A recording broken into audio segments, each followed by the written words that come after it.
இன்னும் கொஞ்ச நாள் ஆச்சுன்னு வச்சுக்க விஜய் வந்து இந்த சந்திரசேகருக்கே பிறக்கலன்னுடுவாங்க. வேற்று கிரகத்துல இருந்து ஏலியன்ஸ் வெறி உதிச்சாரு விஜய் அப்படின்னு சொல்லிடுவாங்க. என்ன நான் விஜய் சொல்லணுமோ அவ்வளவு அவதூறம் பரப்பிடுவாங்க அவர் மேல.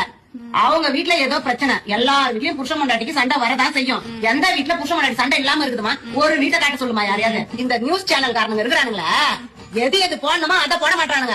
அவன் வீட்டுக்குள்ள எல்லாரும் சொல்றது தப்பு கிடையாது. அவங்க வீட்டுல ஏன் இதை போய் எட்டி பாக்குறீங்கன்ட்டு அந்த மாதிரி போய் எட்டி பார்த்து இதெல்லாம் போறானுங்களா? ஒரு பிள்ளைய ஜட்டி கூட இல்லாத சாவடிச்சு போட்டு வச்சிருந்தானுங்களா? அப்ப எங்க போச்சு இந்த நியூஸ் சேனல்லாம்? எங்கமா போச்சு? புருஷ மண்டாட்டி சண்டை இது மாதிரி போட்டு எதுக்கு இது மாதிரி போட்டு என்ன பேசுறதே தெரியலமா? விஜய் வந்து என்னதான் செய்யணும்னு நினைக்கிறாங்களே தெரியலமா. கரூர் சம்பவம் நடந்தது, அதுக்கும் விஜய் தான் காரணம். அந்த ஒருத்தர் வெயில போய் இறந்துட்டாரு.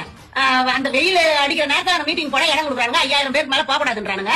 அதுக்கும் விஜய் தான் காரணம். எது செஞ்சாலும் விஜய் மேலேயே பழிய போட்டானுங்க. இப்ப அவங்க புருஷ மண்டாட்டி சண்டையை நார் அடிக்கிறானுங்க. ஏன்டா இந்த கம்யூனிட்டி பசங்க இந்த மாதிரி இருக்கிறாங்களே தெரியலமா? அழுகால நேரிட்டு பழந்தானுங்க தீய சக்திக்குலாம்.